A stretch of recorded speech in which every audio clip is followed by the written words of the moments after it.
মা দুলি দুলি দুলি দুলি দুলি দুলি আপনাকে লালন করেছে, পেশাব করেছেন রাতের ভাগে 10টা-12 আপনি মায়ের কোলের মধ্যে পেশাব ছেড়ে দিয়েছে।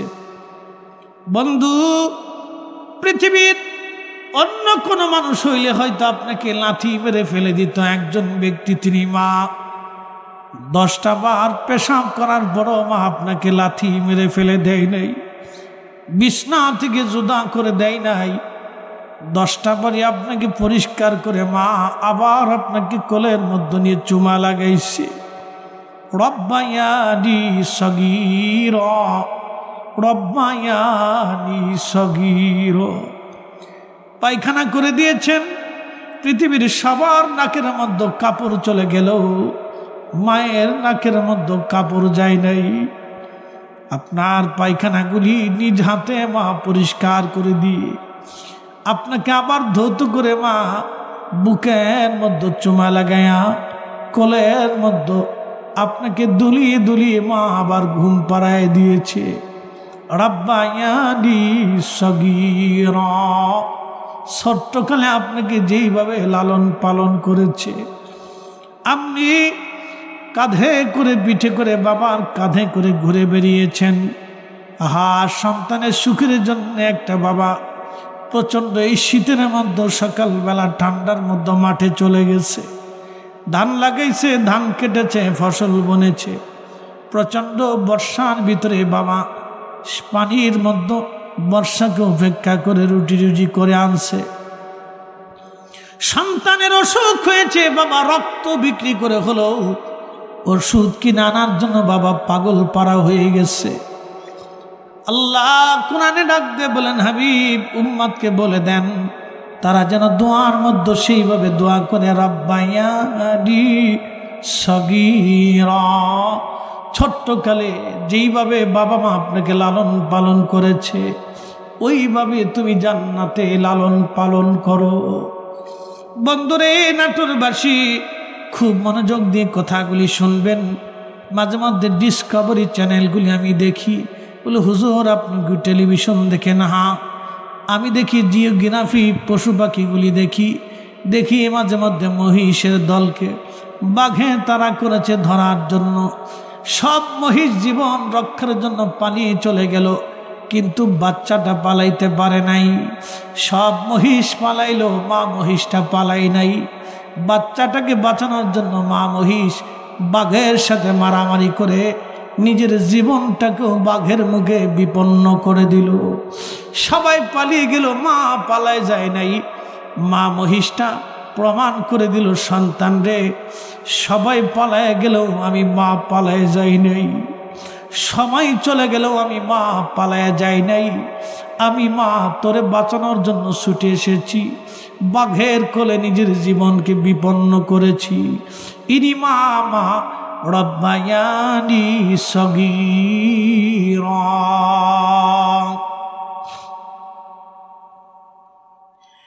এই মাকে যারা কষ্ট দেয়, এই বাবাকে যারা কষ্ট দেয়, মুসলমান তো পরের কথা, সে মানুষ হইল কি না আগে চিন্তা করেন। মানুষ হয়েছে কি না আগে দেখেন, মানুষ হয়েছে কি না।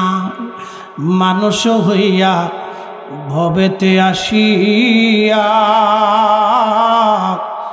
মানুষের করিলাম কি। মানুষ হইয়া ভবেতে আসিয়া মানুষের করিলাম কি। ইমাম আবুল ফারাজ ইবনুল জৌজি 900 বছর আগে কিতাবে একটা ঘটনা লেখেন। আল্লামা বড় বুজুর্গ আল্লাহর ওলি ছিলেন মালিক ইবনে দিনার আল ইরাকি। শোনেন, ওলিদেরকে কখনো ছোট করবেন না, কটাক্ষ করবেন না, কারণ ওলিরা যদি না আসতো এই সুমহান কালেমা আপনার আমার নসিব হতো না। এই কথা কন না কেন, জোরে বলেন। আল্লাহর ওলিরা নিঃস্বার্থভাবে জমিনে খেদমত করে গেছে। আউলিয়া একরাম নিঃস্বার্থভাবে জমিনে কালেমার খেদমত করে গেছে। তারা না আসলে এই সুন্দর শাশ্বত বাণী আজান মসজিদ নামাজ আপনি পেতেন না, তারা আসছে বিদায় পাইছে। বিশ্ববিখ্যাত আল্লাহর ওলি মালিক ইবনে দিনার হজ শেষ করার পরে ইস্তেখারা করে আল্লাহর দরবারে বলেন, রাব্বি এবছর কারে হজে মাফ করছো, কারে মাফ করো না একটু বলো। আল্লাহ জানাইলেন, বন্ধু সবাইরে মাফ করছি, কিন্তু একজনকে মাফ করি নাই। সবার হজ কবুল করছি রে, একজনের হজ কবুল করি নাই। বলে আল্লাহ শেখে, বলে তার নাম মোহাম্মদ ইবনে হারুন সমরকন্দি। বর্তমান আফগানিস্তানের পার্শ্ববর্তী একটা দেশ আছে উজবেকিস্তানের সমরখন্দে তার বাড়ি, নাম মোহাম্মদ ইবনে হারুন সমরকন্দি। মালিক ইবনে দিনার খুব চিন্তায় পড়ে গেলেন, কারণ কি? সবার ক্ষমা হলো কিন্তু এর ক্ষমা হলো না, কারণ কি? হেরেমে তাহাজ্জুদ নামাজ পড়ে, ফজর নামাজ পড়ে তিনি হেরেমবাসীদেরকে বললেন, ও হারাম শরীফের অধিবাসীরা, তোমরা কি মোহাম্মদ ইবনে হারুন নামে কাউরে চিনো? বলে হ্যাঁ আমরা তারে চিনি, অনেক বড় বুজুর্গ সে। আজকে 40 বছর ধরে মাকাম ইব্রাহিমে সন্ধ্যা থেকে ফজর পর্যন্ত আল্লাহর ইবাদতে কাটায়। মাগরিব থেকে এই ফজর পর্যন্ত 40 বছর ধরে মাকামে ইব্রাহিমে সে নামাজ পড়ে, মাকামে ইব্রাহিমে সে আল্লাহর ইবাদতে কাটায় দেয়। আজকে 40 বছর পার হলো। আর দিনের বাগে মক্কার বিরান ভূমিতে একটা গাছ আছে, এই গাছের নিচে ছায়ায় দাঁড়িয়ে ইবাদত করে। 40 বছর ধরে সে রোজা রাখে।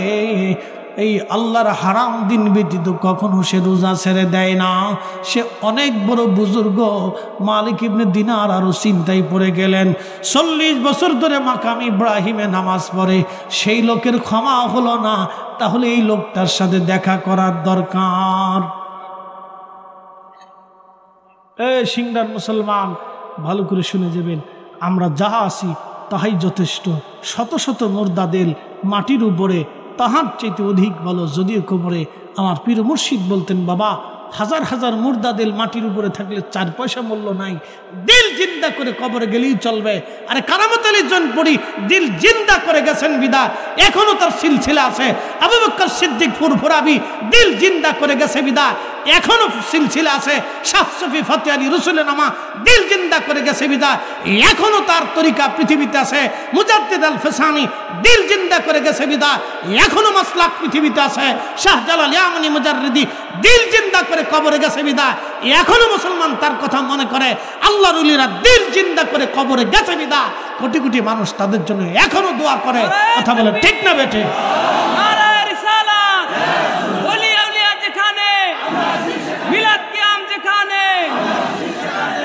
হযরতে মালিক ইবনে দিনার চিন্তায় পড়ে গেলেন, কারণ কি?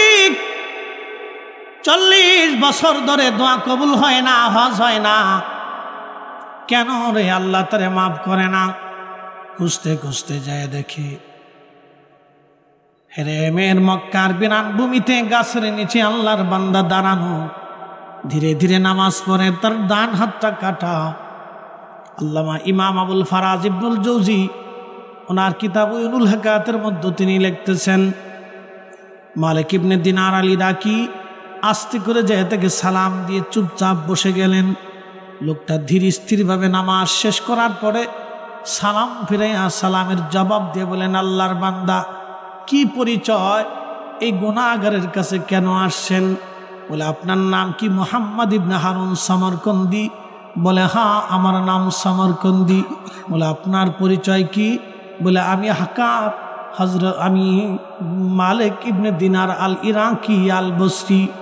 বলতেছে হুজুর আমি আপনার নাম শুনছি, আপনি জমানার অনেক বড় আল্লাহর ওলি, অনেক বড় জাহিদ, অনেক বড় বুজুর্গ।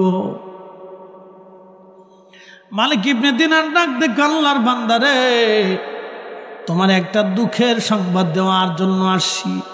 বলে হুজুর কি দুঃখের সংবাদ বলবেননি?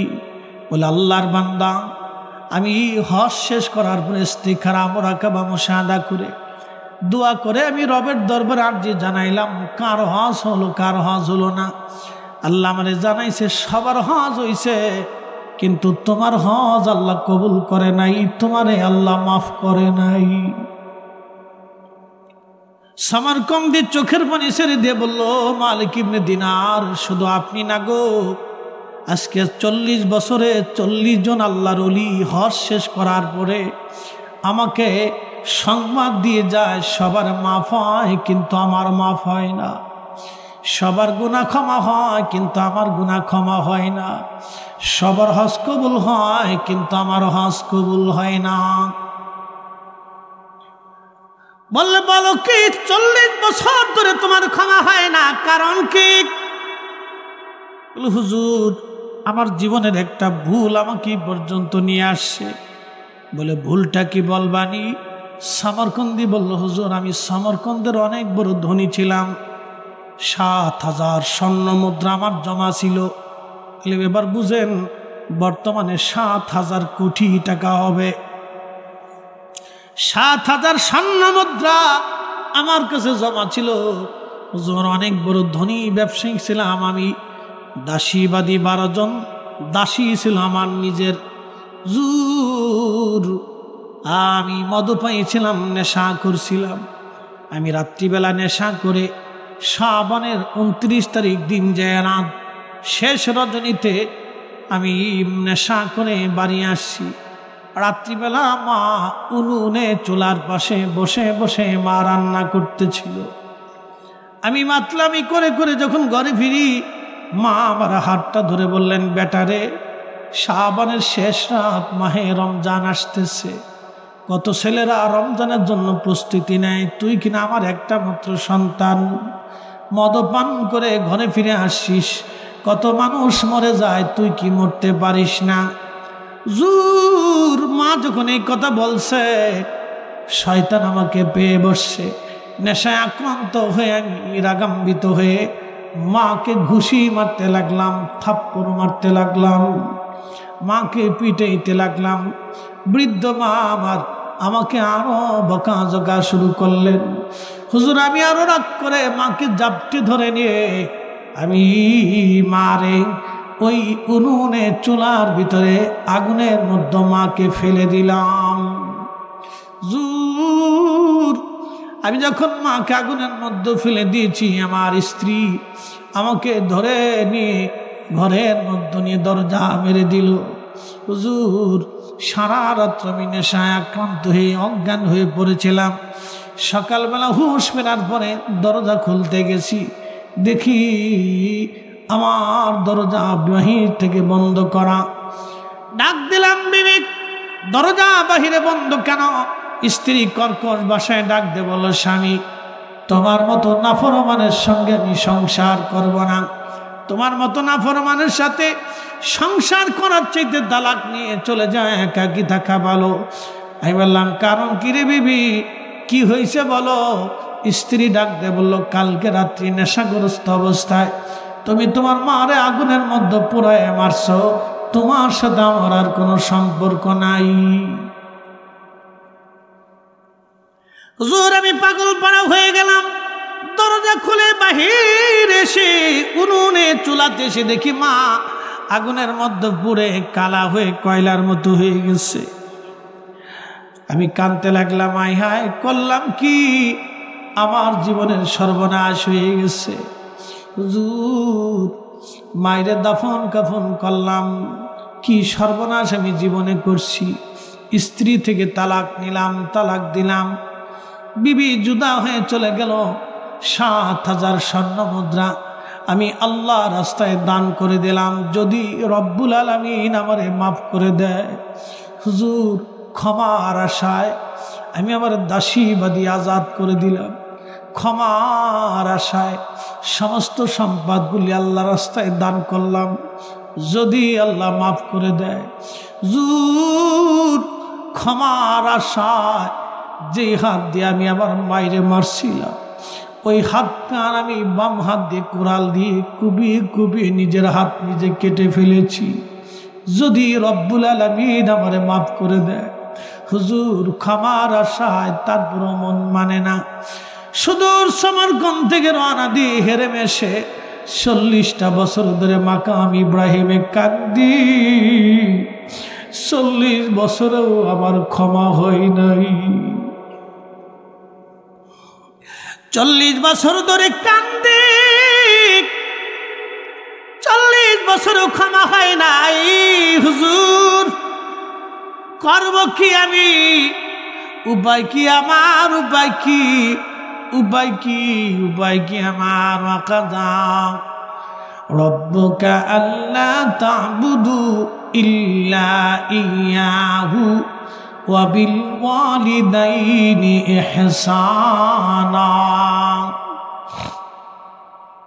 আল্লাহ বলেন, বান্দা আমি নির্দিষ্ট করেছি আমি আর রব ছাড়া আর কারো ইবাদত করবা না। আমি আরো নির্দিষ্ট করেছি আর তুমি তোমার পিতামাতার সঙ্গে ইহসান করবা, দয়া করবা। ইম্মা ইয়াবলুগান্না ইনদাকাল কিবারা আহাদুহুমা আও কিলাহুমা ফালা তাকুল লাহুমা উফ। তুমি তোমার পিতামাতা বৃদ্ধ যদি হয়ে যায়, বয়স্ক হয়ে গেলে এমন আচরণ তুমি করবা যেন তোমার আচরণে তোমার বাবা মা উহু শব্দটা পর্যন্ত করে না বসে। একবার জোরে বলা যাবে কি মারহাবা? কখনো তোমাকে যদি ভুলি, হেদায়েতের আলো জেনে নিও কাছে তুলি, ঠাই দিও প্রিয়তম অগমহিয়ান। তুমি রহমান, তুমি মেহেরবান। অন্ধ গাহে না শুধু তোমার গুণগান, বুঝেও বুঝে না তবু শান। তুমি রহমান, তুমি মেহেরবান।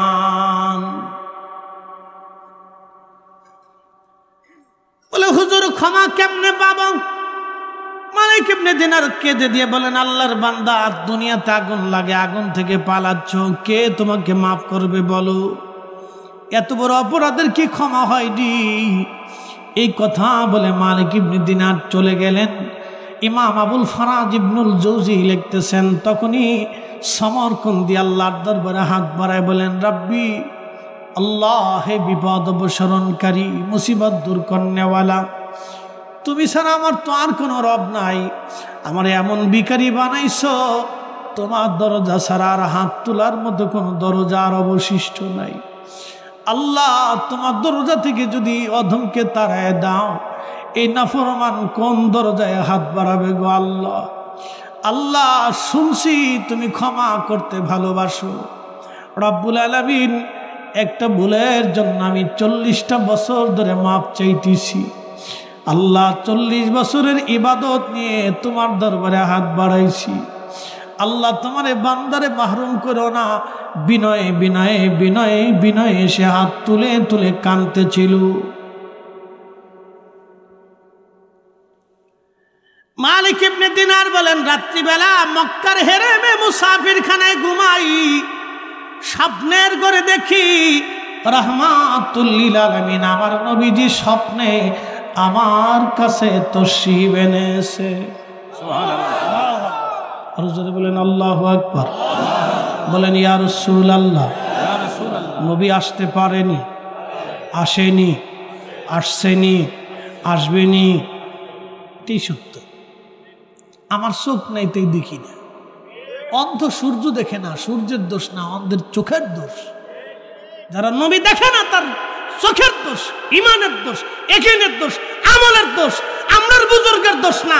আমরার বুজুর্গরা স্বপ্নে মুরাকাবায় আমার রাসূলের সাথে দিদার করত। কথা বলেন ঠিক না বেটে?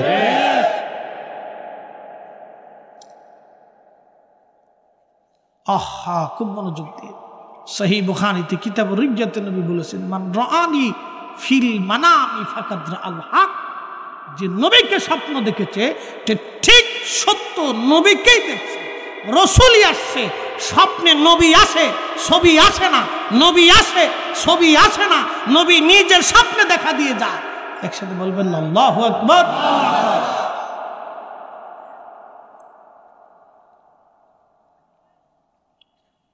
তো মনোযোগ দিয়ে অনেক কথা। সমরকন্দি ব্যাপারে রাসূল করিম স্বপ্নে এসে বলেন, মালিক ইয়া রাসূলুল্লাহ, গোলামের ঘরে প্রিয় নবী বললেন, তোমাকে সমরকন্দিকে খোদার রহমত থেকে মাহরুম করতে কে অনুমতি দিছে? তুমি কেন বলছো আল্লাহ তাকে মাফ করবে না? বলো। আল্লাহ কি এই কথা বলেছে? লা তাকনাতু মির রাহমাতিল্লাহ, রব বলেছে আমার রহমত থেকে নিরাশ হইও না। একসাথে বলা যাবে না আল্লাহু আকবার। তো মালিক বলছে রহমত থেকে নিরাশ হইও না, এই জন্যই তো আমরা বাবা মার জন্য দোয়ার ইন্তজাম করে দোয়া করি। কথা কন না কেন, ঠিক কিনা? আমার রব বলছে মাহরুম হবে না, রহমত থেকে নিরাশ হবে না, এই জন্য আমরা নিরাশ না হয়ে আশার আলো নিয়ে আমরা উলামা ইকরাম ডেকে, তলবে ইলম ডেকে, এলাকাবাসীদেরকে ডেকে এনে দোয়া দুরুদ করিয়া আল্লাহর দরবারে হাত তুলেই আমরা ক্ষমা চাইতে থাকি। আমরা আল্লাহ থেকে নিরাশ হই নাই। যারা দোয়া মানো না, তোমরা আল্লাহ থেকে নিরাশ হইছ, আমরা আল্লাহ থেকে নিরাশ হই নাই বিধায় আমরা বারবার হাত তুলি, বারবার হাত তুলি, বারবার হাত তুলি। বেটা আমরা রে কোরআন বুঝাইতেছ।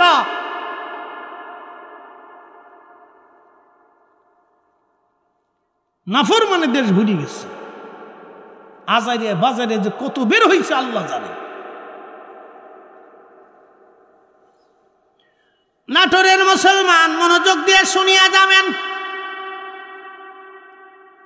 আল্লাহর হাবিব ডাক দেখায়, মালিক কেন তুমি তাকে মাহরুম হতে বলেছ? বলো। মালিক ইবনে দিনার স্বপ্নে বলতেছে, ইয়া রাসূলুল্লাহ আমার ভুল হয়ে গেছে, ক্ষমা করে দেন, নালায়েকের ভুল হয়েছে। নবীজি ডাকতে বলেন, মালিক দ্রুত গতিতে সমরকন্দিরে যায় বলো আমার মালিক আমার আল্লাহ, তার অপরাধকে আল্লাহ মাফ করে দিয়েছেন। একসাথে যারা বলেন আল্লাহু আকবার। قل يا عبادي الذين اسرفوا على أنفسهم لا تقنطوا من رحمة الله।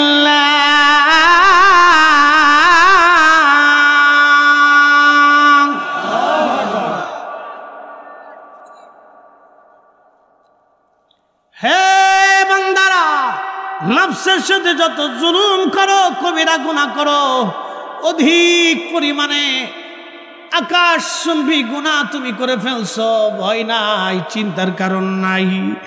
আমি রবের রহমত থেকে তুমি নিরাশ হইও না, নিরাশ হইও না, নিরাশ হইও না। ইন্নাল্লাহা ইয়াগফিরুজ যুনুবা জামিআ, নিশ্চয় আমার রব তোমাদের জীবনের সব গুনাহকে মাফ করে দিবে। ওই ক্ষমার আশায় আমরা বাড়ি বাড়ি মিলাদ দোয়া জিকির ফিকির করিয়া ক্ষমার আশায় আমরা সবাইরে নিয়ে একসঙ্গে দোয়া করি। ক্ষমার আশায় নামাজের পরে দোয়া করি, ক্ষমার আশায় মাহফিল শেষে দোয়া করি। তোমরা বেদাত বেদাত বলো, মূলত তোমরা খোদার রহমত থেকে নিরাশ হইছ, মুসল্লিদেরকে নিরাশ বানাইছ। আমরা নিজেরা নিরাশ হই নাই, আমরার আকাবিরা নিরাশ হয় নাই, আমরার আকাবিরা আমাদেরকে নিরাশ বানাই নাই, নিরাশ হতে অনুমতি দেয় নাই। কথা কন না কেন? জীবনের কোন ইবাদত কবুল হবে আমরা জানি না।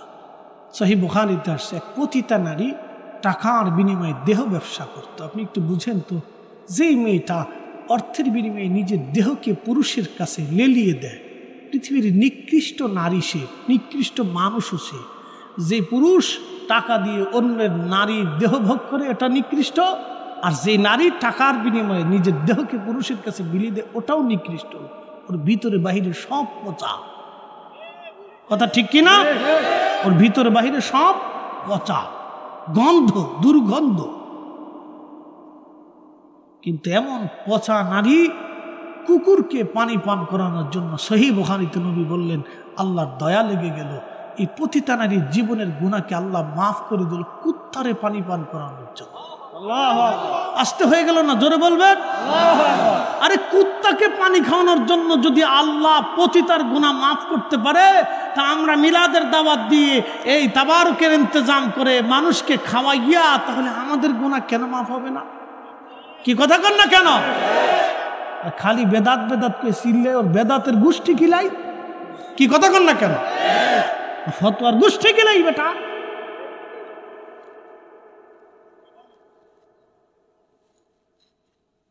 একটা পতিতা নারী, আন্ধা গান্দা পাছা নারী কুত্তারে পানি পান করাইয়া যদি বেহেশত যাইতে পারে, তাহলে আল্লাহর বান্দাদেরকে মেহমানদারি করে খাওয়াইয়া আমরা কেন ক্ষমা পাইতে পারবো না? খালি বেদাত বেদাত কে চিনলে। আল্লাহ রাসূল বলেন, উম্মত তুমি জাহান্নাম থেকে বাঁচো, তোমার ভাইকে একটা খেজুর দানা খাওয়াইয়া হলেও জাহান্নাম থেকে বাঁচার চেষ্টা করো। আল্লাহু আকবার। যদি খেজুর খাওয়াইতে নাই পারো, তাহলে মুস্কি হাসি দিয়ে হলেও জাহান্নাম থেকে বাঁচার চেষ্টা করো। নবী জাহান্নাম থেকে বাঁচার জন্য তাগাদা দিছে, আর দেখলে বেদাত বেদাত কে চিনলে। প্রিয় ভাই আমার, এগুলি বুঝাটা জরুরি। মালিক ইবনে দিনার আল ইরাকি আল বসরিকে নবী বললেন, যাও তাকে ক্ষমার সুসংবাদ জানাও, কিন্তু আর একটা কথা শুনে যাও, হে মালিক, আল্লাহ মেহশরের মাঠে ফয়সালা বসবে, আদালত বসবে আল্লাহর। আর সে সময় মালিক ইবনে দিনার শোনো, সমরকন্দির মা তার ছেলের বিরুদ্ধে আল্লাহর দরবারে মামলা দায়ের করবে। আহা, ক্ষমা তো হয়েছে, কিন্তু মা তো মামলা করে বসছে। মালিক রে, আল্লাহ সেই দিন মহা বিচারক, মালিক ইয়াউমিদ্দিন, আল্লাহ বিচার দিনের মালিক, আল্লাহ বড় ইনসাফ ওয়ালা বিচারক। এ মালিক শোনো, আল্লাহ সেই দিন সামারকন্দির বিরুদ্ধে রায় দেবে, মায়ের পক্ষে রায় হবে। কি সর্বনাশ! সামারকন্দির বিরুদ্ধে রায় হবে, মায়ের পক্ষে রায় হবে। একসাথে বলবেন আল্লাহু আকবার। তারপরও বিচার হবে। এই জন্য বাবা মার সাথে নাফরমানি আল্লাহ ক্ষমা করে না, করলেও এটা বাবা মার হাতের উপর আল্লাহ দিয়ে দেয়, যে যদি তারা মাফ করে তো মাফ পাবে, মাফ না করলে পাবে না।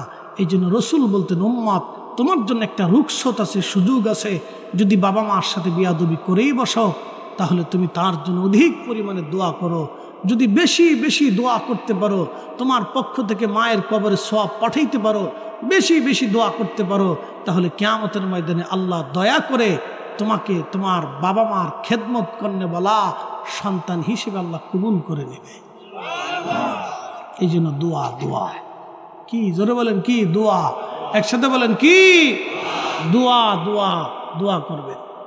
কুরআনুল কারীমের ভিতর আমার রব আমার আল্লাহ জানাই দিলেন, বান্দা তোমার জন্য একটা জান্নাত বানাইছি, জান্নাতের নিচ দিয়ে নহর প্রবাহিত হবে, একটা মধুর নহর ও দুধের নহর, শরবত পানির নহর হবে। ও বান্দারে, কতদিন তুমি জান্নাতে থাকবা? পৃথিবীতে তোমারে মাত্র 60 বছর, 50, 70 বছর হায়াত দিছি। এই 70 বছরের জীবনে তোমার একটা শিশুকাল গেল, একটা কৈশোর গেল, একটা যৌবন গেল, আর একটা বৃদ্ধকাল আমি দিয়েছি। বান্দারে, এক এক কালের এক এক রকম অনুভূতি আমি তোমারে দিছি। শিশুকালের এক অনুভূতি, কৈশোরের আর এক অনুভূতি, যৌবনের আর এক অনুভূতি, বৃদ্ধকালের আর এক অনুভূতি। মানুষ যখন বৃদ্ধ হয়ে যায়, দামি দামি পৃথিবীর শ্রেষ্ঠ খাবার খাইলেও তার 25 বছর আর কোনোদিন ফিরে আসে না। মনের অনুভূতি পরিবর্তন হয়, দেহের অনুভূতি পরিবর্তন হয়, জীবনের অনুভূতি পরিবর্তন হয়ে যায়। আল্লাহ ডাক দিল, বান্দা দুনিয়াতে তোমাকে সাময়িক সময়ের জন্য আমি পৃথিবীতে তোমারে পাঠাইছি রে বান্দা, কিন্তু তোমার একটা জান্নাত আমি আল্লাহ দিব। কতদিন? আল্লাহ বললেন, খালিদিনা ফিহা আবাদা।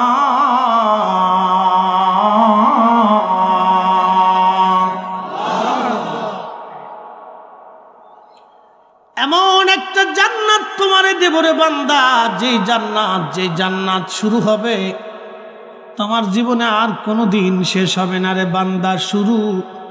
শুরু হবে আর কোনো দিন শেষ হবে না, শুরু হবে আর কোনো দিন শেষ হবে না, শুরু হবে আর কোনো দিন শেষ হবে না।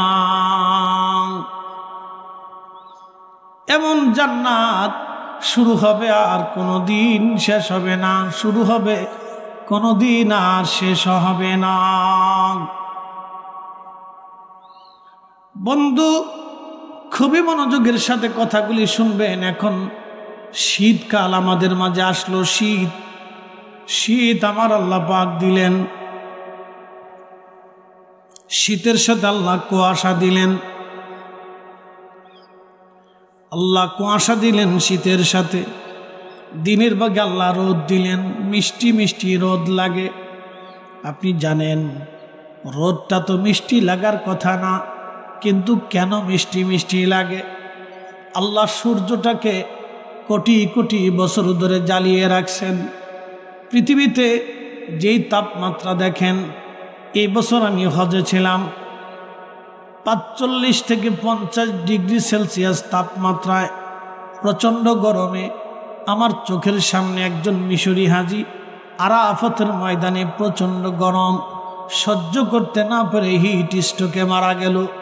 ছটফট করে হাজি মারা গেল আরাফাতের মাঠে। বড় ভাগ্যবান হাজি আরাফাতের মাঠে আল্লাহর দরবারে হাজিরা দিয়ে সে চলে গেল। খুব মনোযোগ দিয়ে, দুনিয়ার একটু সামান্য গরমে মানুষ স্ট্রোক করে হিট স্ট্রোকে মারা যায়। ওই সূর্যটার তাপমাত্রা 200 কোটি ডিগ্রি সেলসিয়াস।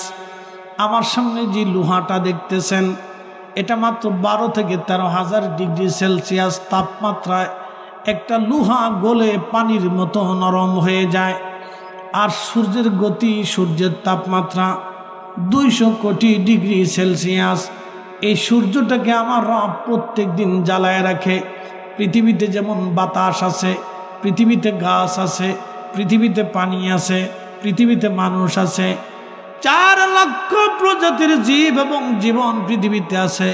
কিন্তু সূর্যের মধ্যে আগুন ছাড়া আর কিছুই নাই, আগুন ছাড়া আর কিছুই নাই, আগুন ছাড়া আর কিছুই নাই, আগুন ছাড়া আর কিছু নাই। 13 লক্ষ পৃথিবী এক জায়গা করলে যত বড় হবে, একটা সূর্য হবে তত বড়। 13 লক্ষ পৃথিবী এক জায়গা করলে যে একটা সূর্য হবে তত বড়। এই সূর্যটাকে প্রত্যেক দিন আমার রব আল্লাহ তার হুকুম দিয়া সূর্যটাকে উদয় বানায়, উদয় করে দেয়। আশ-শামসু ওয়াল কামারু বিহুসবানিন ওয়ান নাজমু ওয়াশ-শাজারু ইয়াসজুদান।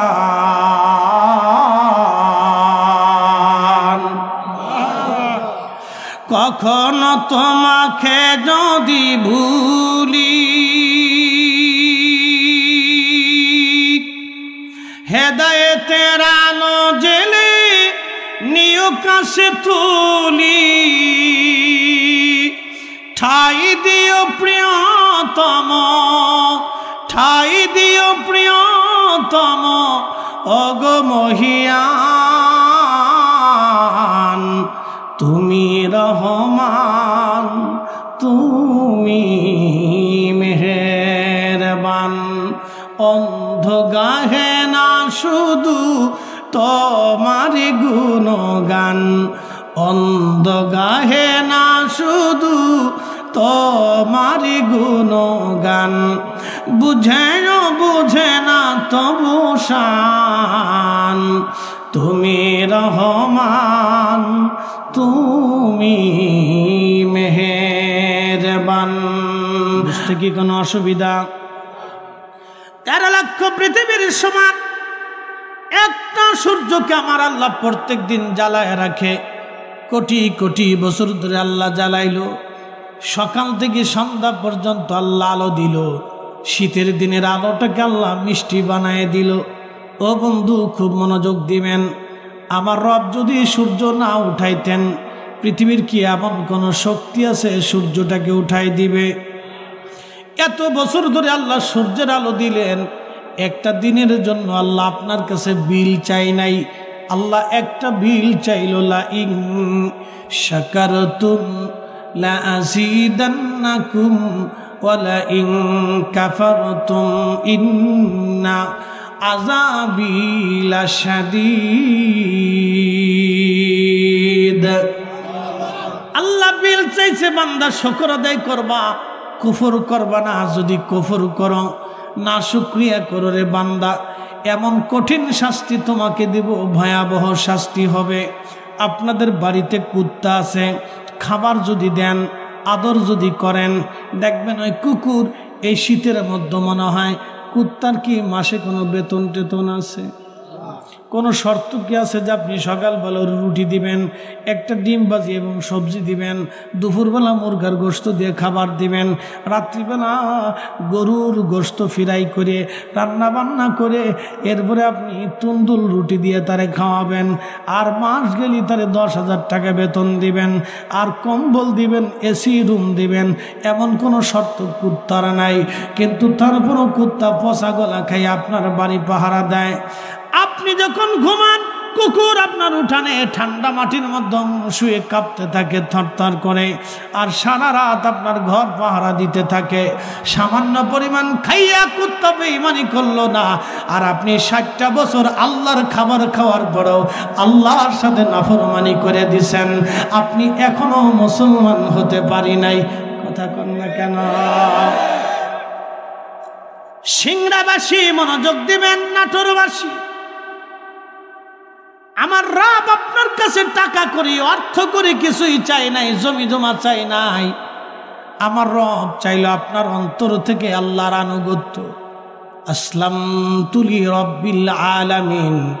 মুসলমান তো তাকে বলে যে নিজের সব কিছু আল্লাহরকে বিলীন করে দেয়, আল্লাহর জন্য যে লিজ দিয়ে দেয়, সে তো মুসলমান। আমাদের দেশে যারা হোটেলে মুরগি খাওয়াইতে যায়, মরা মুরগি চালায় দেয়, এই সিংড়া থেকে কিছু মুরগি ঢাকাতে যায়, যেতে যেতে কিছু মুরগি মারা যায়। কথা কন্যা যায় না? এই কাউরান বাজারে মুরগি যাওয়ার পরে এই মরা মুরগি কম দামে বিক্রি হয়। এই মরা মুরগি হোটেল আলারা কিনে কিনে নিয়া মরা মুরগি মানুষের সাপ্লাই দিয়ে খাওয়ায় দেয়। আচ্ছা আপনি বলেন, যেই হোটেলের মালিক মরা মুরগি পাবলিকের খাওয়াইলো টাকার বিনিময়ে, সে কি মানুষ? একসাথে বলুন, সে কি মানুষ? মুসলমান পরে আসেন, কি কথা কন না? মুসলমান পরে আসেন, ও মানুষ কিনা এটা দেখে নাকি? ও মানুষই হয় নাই। কি কথা কন না কেন? জোরে বলে, এ মানুষ হয় নাই, মানুষ না, এখনো মানুষ হইছে না। আমার দেশে ডিস্টার্ব দিচ্ছে, আমার দেশে যে ভাই তার বোনের জমি বুঝাই দেয় না, ভাই পরে দিবানি, বোন পরে দিবানি। বহু ভাই আছে বোনের জমি দেয় না, বাপের দেওয়া জমি বক দখল করে খায়, বোন রে বুঝাই দেয় না। বহু চাচা আছে এতিম ভাতিজার জমি বুঝাই দেয় না। আচ্ছা এরকম আছে না? হ্যাঁ জোরে বলেন, আসেনি? সে কি মানুষ? মুসলমান পরে আসেনি, মানুষ হয়েছে কি নাকি প্রশ্ন করে। মানুষ হইয়া ভবেতে আসিয়া মানুষের করিলাম কি? আমি নবী না মানিলাম, কি যে ভুল করিলাম। আমি নবী না মানিলাম, কি যে ভুল করিলাম। ভস্মে ঢালিলাম ঘি, মানুষ হইয়া ভবেতে আসিয়া মানুষের করিলাম কি? সিরিয়ার আলেপ্পো শহর, কয়দিন আগে আপনারা নাম শুনছেন, টেলিভিশনে যুদ্ধ চলতেছে। এই সিরিয়ার আলেপ্পো থেকে ইরাকের বাগদাদি খলিফা হারুনুর রশিদের দরবারে একখানা চিঠি লেগে গেল। খলিফাতুল মুসলিমিন, আলেপ্পোতে আজ 1 মাস বিচারক অসুস্থ আছে। খলিফা বিচার কার্য না হওয়ার কারণে এই শহরে চুরি ডাকাতি বেড়ে গেছে। আপনি পুলিশ যদি না থাকে ডাকাতির কবলে পড়া লাগবে। আপনি ইঁদুর বাস মারতে চাইলে বিলাই পালতে হবে, আর শিয়াল বন্য প্রাণী থেকে বাঁচতে হলে আপনাকে কুকুর পালতে হবে। মনে রাখবেন, ইঁদুর মারতে হলে বিলাই পালতে হবে। সমস্ত বিলাই যদি বিড়াল যদি মেরে ফেলে দেন তাহলে ইঁদুরের জ্বালায় ঘুমাইতে পারবেন না, আর পুলিশ যদি মেরে ফেলে দেন চোরের জ্বালায় ঘুমাইতে পারবেন না। খালি মারলে হবে না, বাঁচায় রাখতে হবে, জ্বালা আছে। এই যে এখন পুলিশ দুর্বল, ডাকাতি বাড়ছে, গরু চুরি হয়, ছাগল চুরি হয়, মুরগি চুরি হয়। কি কথা কর না কেন?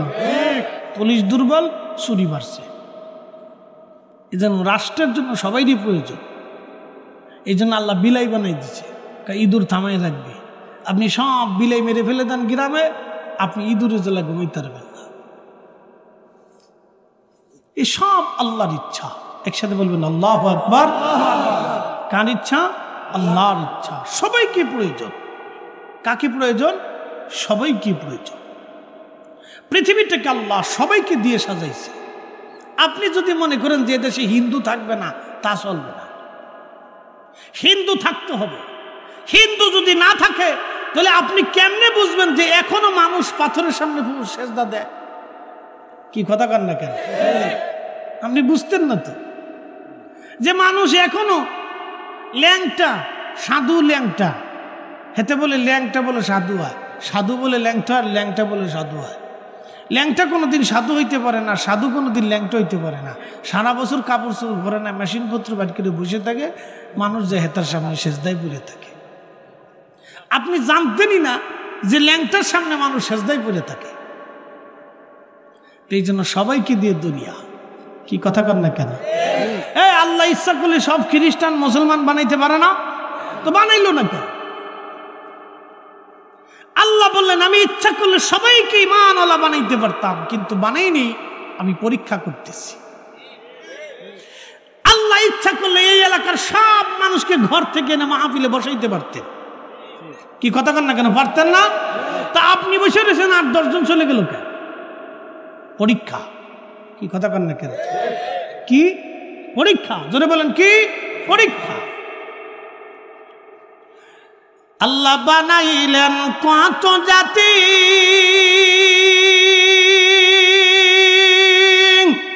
হইল না তার প্রেম প্রীতি,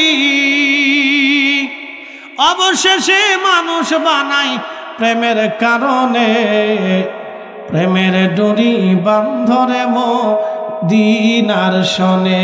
হায়রে প্রেমের ডুরি বান্ধরে মদিনার শনে। মানুষ বানাইছে আল্লাহ প্রেমের কারণে, প্রেমের ডুরি বান্ধরে মদিনার শনে। লা ইলাহা, জোরে লা ইলাহা, হক লা ইলাহা, লা ইলাহা। সিরিয়ার আলেপ্পো শহর থেকে চিঠি গেল, খলিফা আপনি বিচারক পাঠিয়ে দেন। বিচারক নাই। 1 মাস হলো শহরে চুরি ডাকাতি বেড়ে গেছে। বিচার কার্য না হওয়ার কারণে শহরের নিরাপত্তা ব্যবস্থা দুর্বল হয়ে গেছে। খলিফা চিঠি লিখে পাঠাইয়ে বললেন আগামী 7 দিনের মধ্যে নতুন বিচারক সিরিয়ার আলেপ্পোতে পৌঁছায় যাবে ইরাকের বাগদাদ থেকে। তখন বাগদাদ ছিল মুসলিম মিল্লাতের রাজধানী। মনোযোগ দিবেন, খলিফা আব্বাসীয় হারুনুর রশিদ ওই চিঠি পাঠানোর পরে 7 দিনের মধ্যে নতুন বিচারক আলেপ্পো সিরিয়াতে পৌঁছায় গেল। সকালবেলা ফজরের নামাজের পর থেকে বিচারকরা তখন বিচার বসত। এখন তো যেই সময় যে মন চায় সেই সময় আসে, মন না চাইলে হইয়া থাকে, মন চাইলে বিচারে বসে, না চাইলে শুয়ে থাকে। এখনকার বিচার তো চোখ টিভি দেওয়া বিচার আর টেবিলের নিচ দেওয়া মাল নেওয়া বিচার। যে যত বেশি পয়সা মারতে পারবে তার তত তাড়াতাড়ি বিচার পাবে। পয়সা না মারলে গরিব মানুষের কপালে বিচার নাই। কথা কর না কেন? কিয়ামতের আলামত। কথা কর না কেন? কিসের আলামত? কিয়ামতের আলামত চলতেছে।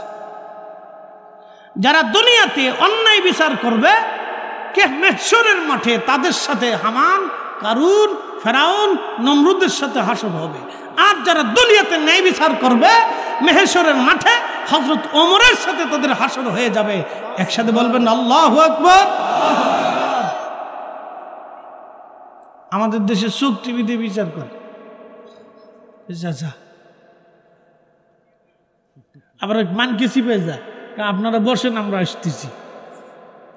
আমরা আসি করে কোনার ভিতরে যায় গোল মিটিং করে,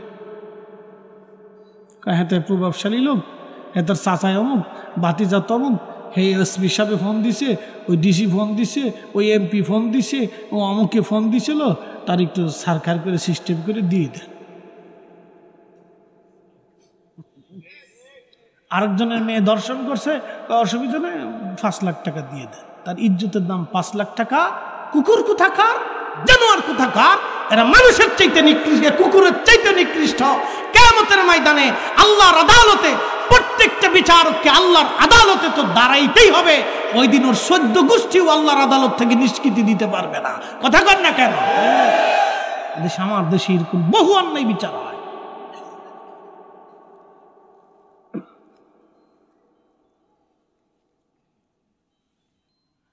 নতুন বিচারক উপস্থিত সিরিয়ার আলেপ্পোতে। লোকেরা সকালবেলা একটা বুড়িমাকে ধরে নিয়ে আসছে, বৃদ্ধা নারী ধরে নিয়ে আসার পরে বুড়িমা, বিচারক বলল তোমরা কেন বৃদ্ধা নারীকে ধরে নিয়ে আসছো? লোকেরা বলল বিচারক তিনি চুরি করেছেন। তো বিচারক চিন্তা করলেন একটা বৃদ্ধা নারী চুরি করলো, কারণটা কি? আমাদের দেশে পুলিশ আদালতে মামলা হইলে বিসমিল্লাহ আগে উকিল ডাকে। উকিলকে বলে কোন সিস্টেমে মামলা দিলে মামলা জটিল হবে। মামলা দেওয়ার সময় কিছু সত্য দেয়, কিছু মিথ্যা দেয়, আবার সাক্ষী থাকে অনেক সাক্ষী, বেশি সাক্ষী মিথ্যাবাদী।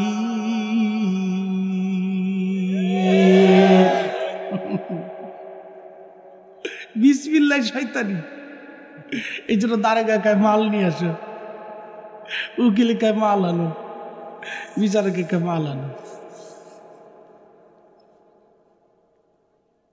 কবে যে আমরা ভালো খাবার জানি না। খামা খাওয়া নাকি টুপি মাথায় দিয়ে ঘুরে সুদ খায়। ঠিক আসতে করলেন কেন? জোরে বলেন। যেই বেটা সুদ খেয়ে টুপি মাথায় দিয়ে করে 1000 বছর হায়াত হলেও টুপি মাথায় দিয়ে ঘুরলেও খোদার কসম করে বলতেছি তার জীবনের একটা ওয়াক্ত নামাজ, টুপি, জিকির ফিকির কবুল হবে না। কথা ক্লিয়ার না ভেজাল আছে? একবার কুয়াশার মতো ক্লিয়ার। কুয়াশা তো পানি, এই যে পানি পড়তেছে দেখতেছেন না, এটা পানি। আল্লাহ তার কুয়াশা বানায় নিয়েছে। যে কুয়াশা আসতেছে না, যেমন কুয়াশা আপনার সিক্ত করে দেয়, তো ঠিক আল্লাহর পক্ষ থেকে একটা সাকিনা বান্দার কালবে নাজিল হয়, বান্দার কালবটাকে সিক্ত করে দেয় আল্লাহ। একসাথে বলবেন আল্লাহু আকবার। খালাকনাকুম মিন যাকারিন ওয়া উনসা। আল্লাহর আইনে বলে দিলেন রব, একজন পুরুষ একজন নারী দিয়ে আমি পৃথিবীকে সাজিয়েছি। একসাথে বলা যাবে না আল্লাহু আকবার।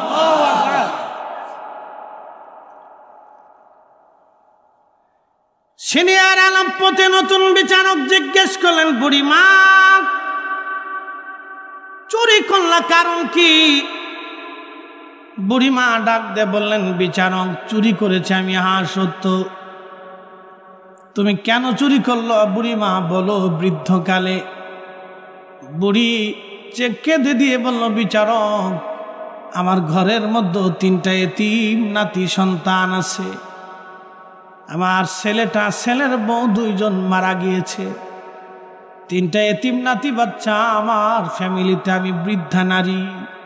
আজকে 7 দিন হলো এতিম বাচ্চাদের মুখে কোনো রুটি, কোনো খেজুর, কোনো পানিও আমি দিতে পারি নাই।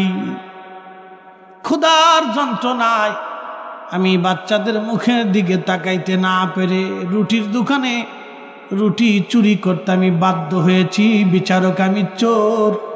আল্লাহর আইনে তুমি আমারে ফয়সালা করে দাও। ক্ষুধার আইনে তুমি ফয়সালা করো, আমি চোর। বিচারকের আর বুঝতে বাকি নেই। বিচারক চুপ হয়ে গেলেন। কিছু সময় পরে বলতেছেন, এই মহিলার ফয়সালাটা, রায়টা আমি আজকে দেব না, আগামীকাল দেব। তবে আগামীকাল নগর প্রধান যিনি ডিসি তাকে থাকতে হবে, এসপি পুলিশ প্রধান তাকেও থাকতে হবে, খাদ্য অধিদপ্তরের যিনি প্রধান আছেন তাকেও থাকতে হবে, এবং শহরের ধনী ধনী ব্যক্তিরাও উপস্থিত থাকতে হবে। সবার সামনে আগামীকাল ফজরের পরে আমি রায় দেব। চলে গেলেন সবাই। পরের দিন ফজরের নামাজের পরে সব উপস্থিত, কারণ বিচারক রায় দিয়েছেন আসতেই হবে। বিচারক উপস্থিত, সবার সামনে বললেন, দেখেন বুড়ি চুরি করেছেন, রুটির দোকানে হাতে নাতে ধরা পড়েছে। আল্লাহর আইনে বিধান ছিল হাত কেটে দেওয়া। আমি বিচারক তার স্বাস্থ্যর দিকে তাকাইয়া, বৃদ্ধতার দিকে তাকাইয়া এবং অকপটে চুরি স্বীকার করার জন্য আমি হাত কাটার বিষয়টাকে মওকুফ করে দিলাম। এই বুড়ির জন্য আমি 100টা বেত্রাঘাত ধার্য করলাম এবং 100 রৌপ্য দিনার আমি জরিমানা ধরলাম।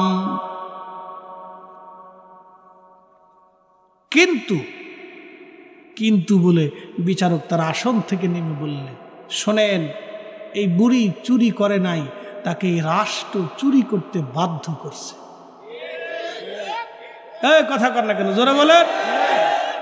আমার দেশের বহু যুবক চুরি করতে চায় না, এই রাষ্ট্র তাকে চুরি করতে বাধ্য করেছে।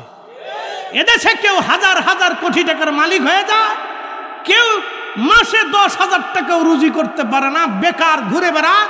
কেউ শত শত কোটি টাকার মালিক, কারো বিবাহ বার্ষিকী করতে যায় 300 কোটি টাকা খরচা করে। আর আমার দেশের লক্ষ লক্ষ যুবক বেকার পড়ে থাকে। এইগুলি বৈষম্য, এগুলি অন্যায়, এইগুলি জুলুম। কথা বলেন ঠিক না বেঠিক? রাষ্ট্র চুরি করতে বাধ্য করছে।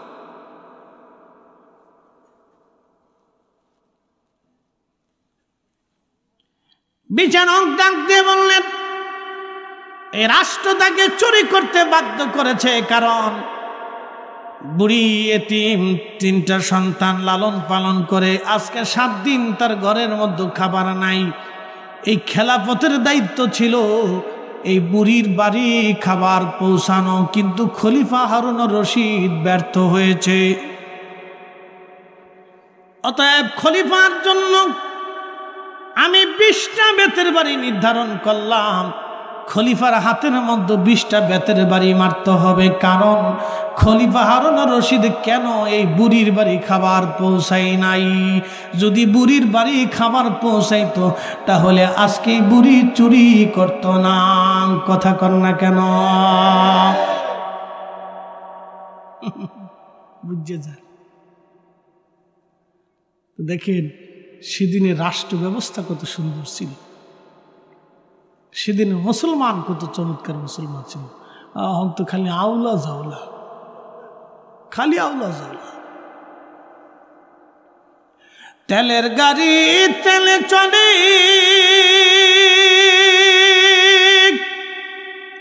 হাওয়ার গাড়ি হাওয়ায় উড়ে, বিনা তেলে চালায় গাড়ি নবী সুলাইমান।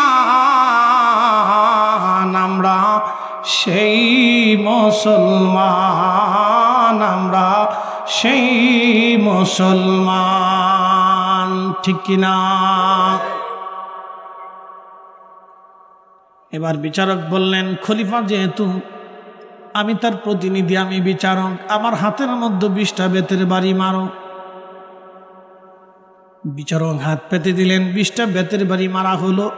হাত ফেটে রক্ত বের হয়ে গেল। নিজে কাপড় দিয়ে রক্তগুলি মুছে রক্ত বন্ধ করলেন। বললেন, খলিফা, এই আলেপ্প নগরীতে যাকে নগরী প্রধান বানিয়েছিল তিনার হাতের মধ্যে যেন 20টা বেতের বাড়ি মারা হয়, কারণ খলিফা থেকে নিযুক্ত করেছিল এই নগরীর মানুষের ভালো মন্দ দেখার জন্য। সে নিজে দেখে নাই, এই বুড়ির বাড়ি খোঁজ করে সে খাবার পৌঁছায় নাই, অতএব তাকেও 20টা বেতের বাড়ি মারা হোক। প্রকাশ্যে আদালতে তাকেও 20টা বেতের বাড়ি মারা হলো। আরো জোরে বলেন, জোরে বলেন, জোরে। যদি আমাদের দেশে এইরকম মারা হইতো, কথা কন না কেন? মারা হলে কি হইতো? সব টাইট হয়ে যেত, কথা কন না কেন? ঠিক কিনা?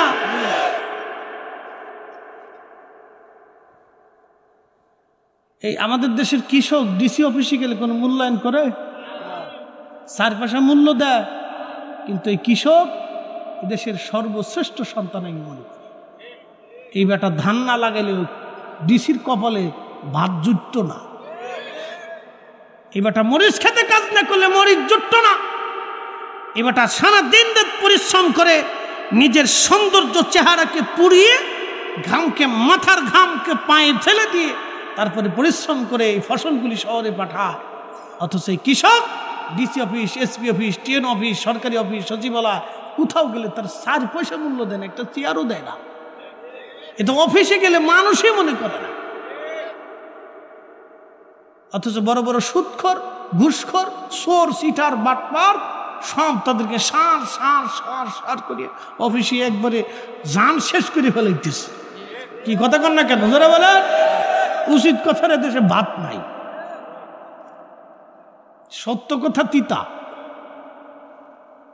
এই জন্য কবি লিখেছিলেন, সব সাধকের বড় সাধক আমার দেশের চাষা, ও ভাই আমার দেশের চাষা। আমাদের এই ওয়াজ তো তারা শুনে না। আমাদের ওয়াজ শুনে মধ্যবিত্ত গরিব শ্রেণীর মানুষেরা। আমাদের ওয়াজ ডিসি, এসপি, ওসি, এই টিওনো, এই বড় বড় সচিব ও সরকারি অফিসার, আমলা চামলা কামলা, এরা আমলার ওয়াজ শুনে না। এরা জুমার দিন মসজিদে আহে পরে যায় আগে। এরা জুমার মসজিদে হুজুরের ওয়াজও শুনে না, কারণ জানে হুজুর বাস দেয়, বাস। কি কথা কথা কি দেয়? বাস বাস।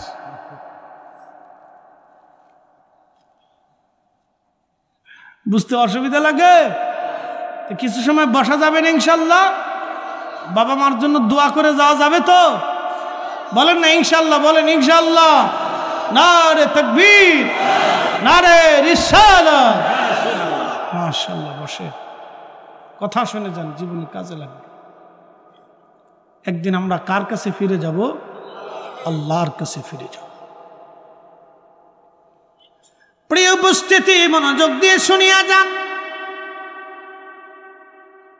বিচারক ডাক দিয়ে বলতেছি, নগরী প্রধানের হাতের মধ্যে 20টা মারা হলো, তাকে পুলিশ প্রধান যে তার হাতে মারা হোক, তারও মারা হলো।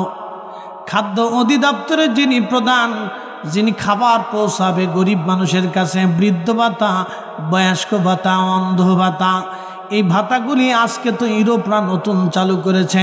খেলাফতের আমলে হযরত ওমর নিজেই শিশু ভাতা, অন্ধ ভাতা, বৃদ্ধ ভাতা এবং এই ভাতাগুলি হযরত ওমর নিজে ওমরের জমানায় চালু করে দিয়ে মুসলিম মিল্লাতকে আপডেট করে দিয়ে একবারে 1450 বছর আগে বুঝাই দিয়ে গেল, ইসলাম এখনো ঠিক, আগামীতেও ঠিক, কিয়ামত পর্যন্ত ইসলামের মতো আধুনিক আর কোনো ধর্ম হবে না। কথা বলেন ঠিক কিনা?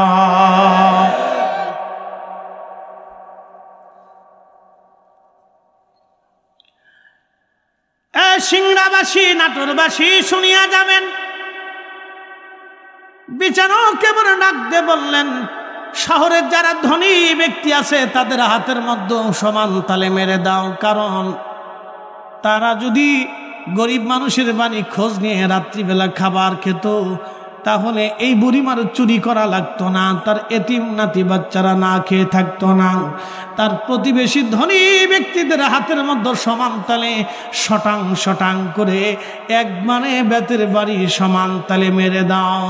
বিচারকের হুকুমে ধনী ব্যক্তিদের হাতের মধ্যে শটাং শটাং করে একবারে বেতের বাড়ি কায়দা মতো মেরে দেওয়া হলো। তাদের হাত ফেটে ফেটে রক্ত পড়া শুরু হলো। এটার নামই ন্যায় বিচার, এটার নামই ন্যায় বিচার।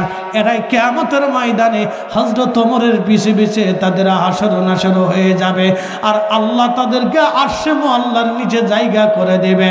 একবার জোরে বলা যাবে কি মারহাবা।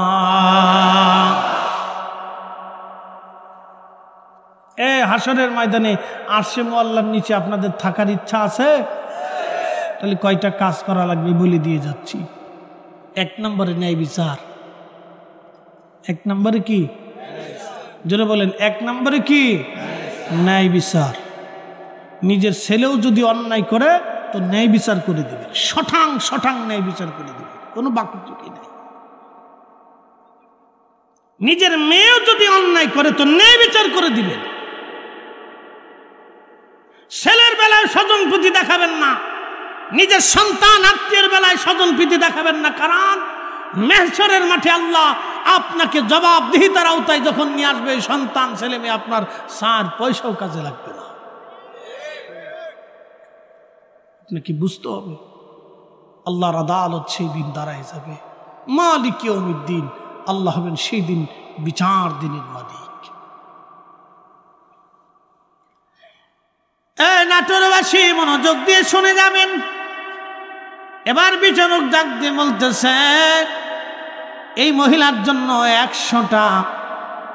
100 রূপ্য দিনার আমি জরিমানা ধার্য করেছিলাম। কারণ বুড়ি তো এমনি খাবার পায় না, পয়সা কোথায় পাবে? তোমরা প্রত্যেকেই খলিফার পক্ষ থেকে আমি 50 দিনার জমা করলাম, প্রত্যেকেই যেন জরিমানা বাবদ 50 দিনার করে দিয়ে দেয়। এইভাবে 50 দিনার করে দিয়ে দেওয়ার পরে 400 দিনার জমা হয়ে গেল। 100 দিনার রাষ্ট্র কোষাগারে জমা করা হলো। 20 দিনার রুটির দোকানদারকে বুঝিয়ে দেওয়া হলো। আর বাকি 280 দিনার দেরহাম বুড়িমার হাতে দিয়ে বিচারক বললেন, বুড়িমারে 7টা দিন বাচ্চা নিয়ে কষ্টে ছিলেন, 280 দেরহাম আপনাকে বুঝিয়ে দিলাম। আপনি এই 80 দিরহাম দিয়ে আপনি খানা পিনা চলবে। আর আগামী 1 মাসের মধ্যে ইরাকের বাগদাদে আপনি যাবেন।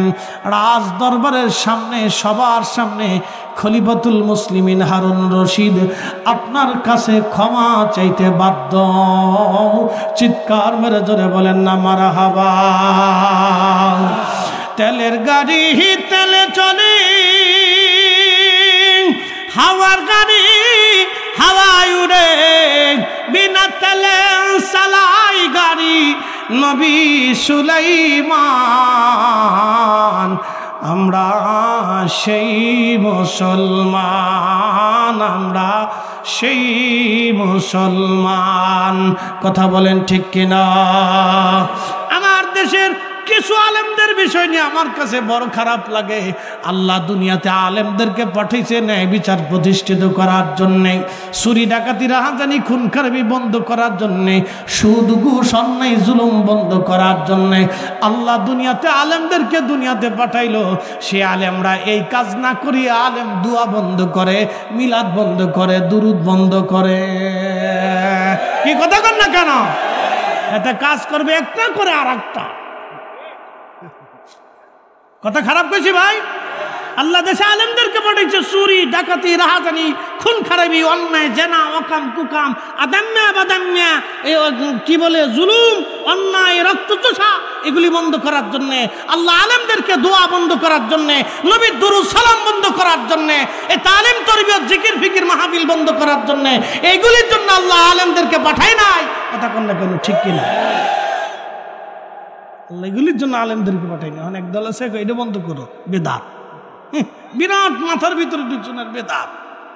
এদেশের জায়গায় জায়গায় সুদের কারখানা বসে রয়েছে, হেতা চোখে দেখে না।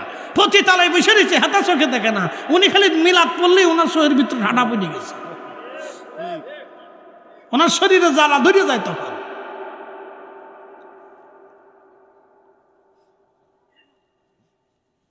সিটারে দেশ গেছে ঘুরে ভাই।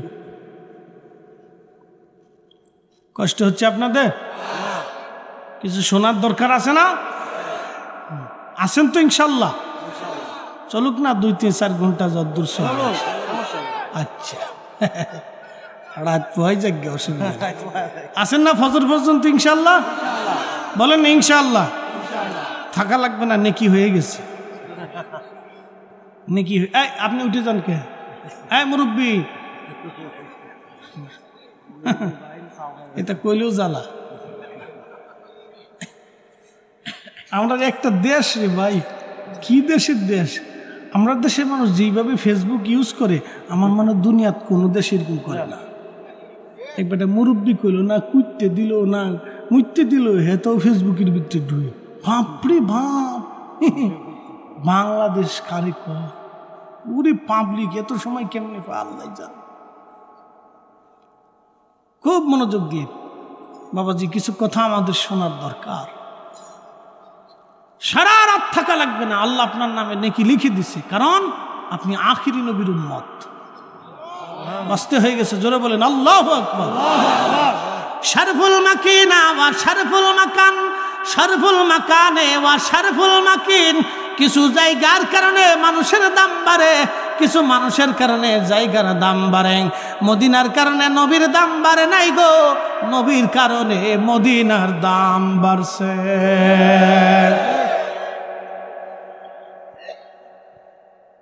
মসজিদে নববীতে একটা জায়গা আছে, এই জায়গার নাম রিয়াজুল জান্নাহ, জান্নাতের বাগান। কিসের বাগান? জান্নাতের বাগান। প্রিয় নবীর হুজরা মোবারক থেকে মিম্বার শরীফ পর্যন্ত রিয়াজুল জান্নাহ। আচ্ছা, মসজিদে নববীতে রিয়াজুল জান্নাহ হলো, কাবা শরীফে কেন হলো না? বাইতুল আকসায় কেন হলো না? বাইতুল মুকাররম ঢাকাতে কেন হলো না? মসজিদে নববীতে রিয়াজুল জান্নাহ কেন হলো? আজকে শুনে যান আপনারা, এইগুলি বোঝা বড় দরকার। জমিন আল্লাহর, আসমান আল্লাহর, আইন চলে আল্লাহর। আল্লাহর আইনের পরে পৃথিবীতে আর একটা আইন চলবে, সেটা আমার রসুলের দেওয়া আইন। এই জন্য বলবা কোরআন সুন্নাহর আলো ঘরে ঘরে জালো।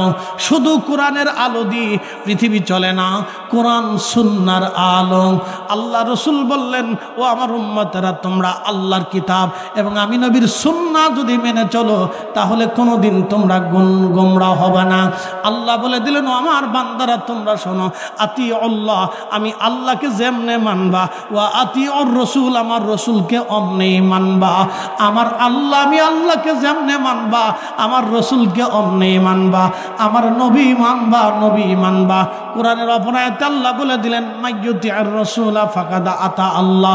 আমার নবী মানলে আমি আল্লাহ মানা হয়ে যাবে, আমার রসুল মানলে আমি আল্লাহ মানা হয়ে যাবে, আমার নবী মানলে আমি আল্লাহ মানা হয়ে যাবে। এই জন্য এই জমিনে আল্লাহর জিকির যেইখানে হবে, নবীর দুরূদ সেইখানে হবে।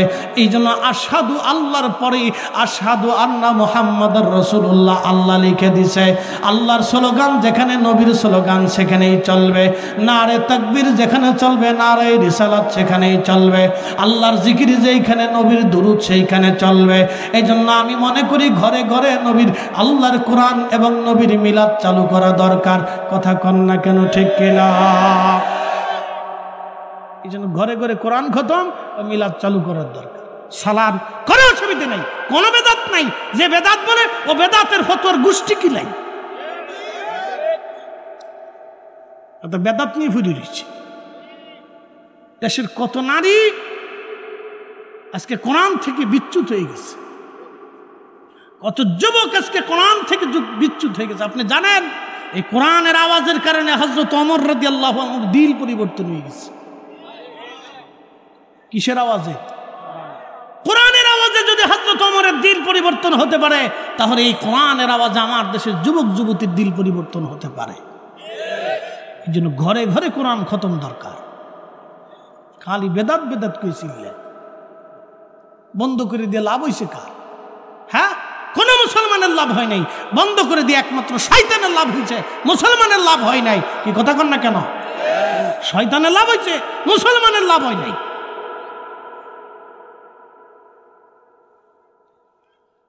নাটোরবাসী মনোযোগ দিয়ে শুনিয়া যাবেন।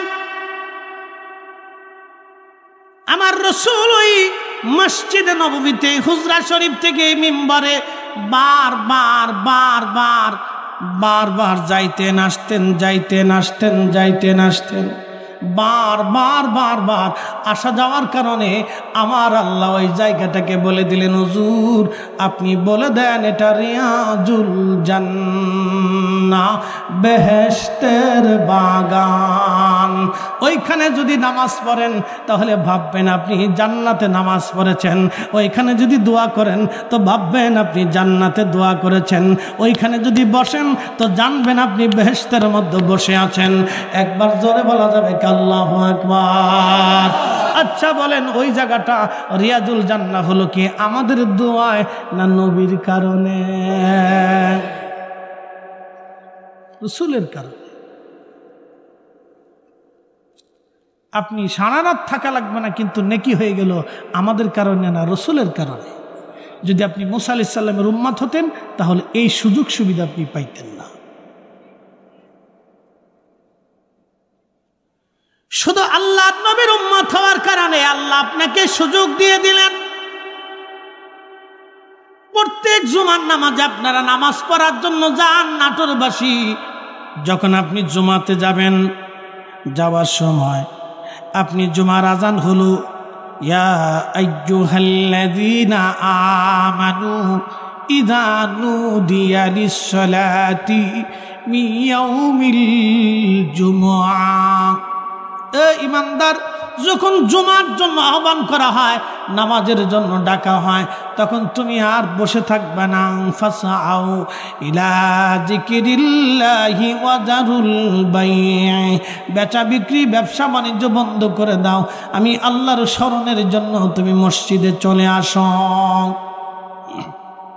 প্রিয় নবী বললেন জুমার নামাজ পড়তে যাওয়ার সময় যখন আমার উম্মত হেঁটে হেঁটে হেঁটে হেঁটে হেঁটে হেঁটে সুনানুত তিরমিজির ভিতরে এসেছে, মসজিদে গেল, ইমাম সাহেবের কাছাকাছি বসলো, খুব ধীরস্থিরতার সাথে নামাজ পড়লো এবং বাকি নামাজ শেষ করে আদবের সঙ্গে ফায়সা কথাবার্তা না বলে বাড়ি চলে আসলো। আল্লাহর নবী বললেন প্রত্যেক কদমে কদমে কদমে কদমে আমার মালিক আমার আল্লাহ তাকে 1 বছরের ইবাদত এবং 1 বছরের নফল রোজা রাখার নেকি আমার আল্লাহ বান্দার আমল নামায় লিখে দেবে। হ্যাঁ না, জোরে জোরে জোরে বলেন আল্লাহু আকবার। প্রত্যেক কদমে কয় বছর? জোরে বলেন কয় বছর? একসাথে বলেন কয় বছর? 1 বছর। আপনাদের এখানে অনেকের বাড়ি আছে মসজিদে আসতে 100 কদম আছে না? এরকম মসজিদে হাইটে আসতে কত কদম? 100 কদম। তাহলে 100 কদম হাইটে আসলে কতশো বছরের সওয়াব? 100 বছরের। বাড়ি থেকে মসজিদ থেকে বাড়ি পর্যন্ত যাইতে আরো 100 কদম, তাহলে কতশো বছরের সওয়াব হলো? 200 বছর। কারো যদি 400 কদম হয় তো 400 বছর, কারো যদি 500 কদম হয় তো 500 বছর। আপনি এক জুমাতেই যাবেন আর আসবেন, তাতেই আপনি 500 বছরের সওয়াব। আর আগের উম্মতেরা 500 বছর বাইছে জিকির ইবাদত কইরা তারপরে নেকি পাইতো, আর আপনি এক জুমাতে যাইবেন আর আসবেন তাতেই 500 বছরের নেকি। এটা আপনার গুণে না, এটা আমার রাসূলের গুণে, নবীর গুণে, নবীর গুণে। কথা বলেন ঠিক না বেটা? চিনি খাইছি, মোল্লা চিনি নাই।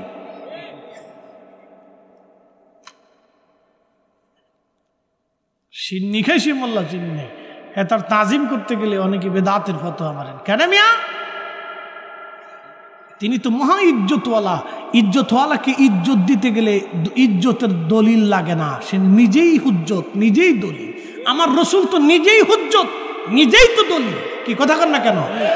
নবী তো নিজেই হুজ্জত, নবী তো নিজেই দলিল। তো রাসূলের তাজিমের জন্য আবার দলিল লাগবে কেন? আল্লাহ তারে নিতে নিতে আরশে মুআল্লার এত উপরে নিলেন। সহিহ বুখারীতে হযরত খাদিম রাসূল আনাস বলতেছেন, আমার রাসূলকে নিতে নিতে নিতে নিতে উফুকিল আলা, সর্বোচ্চ দিগন্তে নিতেন। এত উপরে আল্লাহ নিলেন যে আল্লাহ রাসূল বলতেছেন বিমা লা ইয়ালামুহু ইল্লাল্লাহ, উম্মত ওই সীমানাটা আল্লাহ ছাড়া আর কেউ জানেই না। আসতে হয়ে গেল না? দুরুদ সালাম চলবে? একসাথে বলেন, নাটোরবাসী বলেন চলবে? জিকির চলবে, কোরআন খতম চলবে, বাবা মার জন্য দোয়া চলবে, কবর জিয়ারত চলবে। কারো বেদাতের ফতোয়া এগুলি বন্ধ করা যাবে, বন্ধ করলে শয়তানের লাভ, আর কারো লাভ হবে না। আচ্ছা বলেন তো ভাই, মায়ের একটা রাতের ঋণ আপনি শোধ করতে পারবেন? আহা, একটা রাতের ঋণও শোধ করতে পারবেন। যার স্ত্রী আছে, যার ছোট্ট সন্তান আছে, আপনি ছোট্ট সন্তানের দিকে তাকায় দেখবেন আপনার মা আপনার জন্য এরকম করত। আপনি যেইভাবে আপনার সন্তানকে দেখেন, আপনি একটু তাকায় দেখবেন আপনার আব্বাও আপনার সাথে এরকমই করত।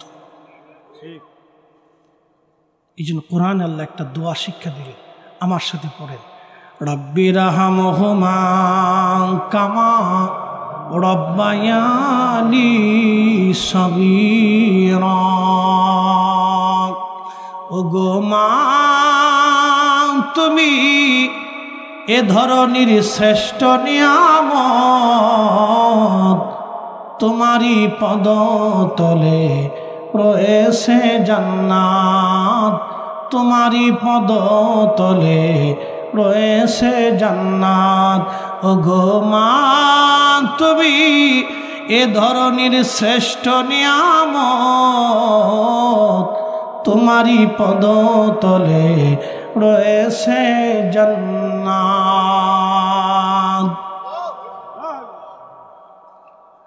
নাটোরবাসী মনোযোগ দিবেন, ছোট্ট কালিয়া দোয়ার অর্থ মর্মার্থ আমি আপনাদেরকে শোনাই দিয়ে যাই। আল্লাহ বললেন, বান্দারে তুমি সেইভাবে দোয়া করো। দোয়ার বাক্যগুলি কেমন হবে আল্লাহ নিজে শিখাইলেন। দোয়ার শব্দমালা কেমন হবে আল্লাহ শিখিয়ে দিলেন। রাব্বির হামহুমা কামা রব্বায়ানি ইয়ানি সগীরা। আল্লাহ, আমার আব্বা আম্মাকে তুমি সেইভাবেই জান্নাতে লালন পালন করো যেইভাবে আমার বাবা মা রব্বায়ানি সগীরা ছোট্ট কালে আমাকে লালন করত।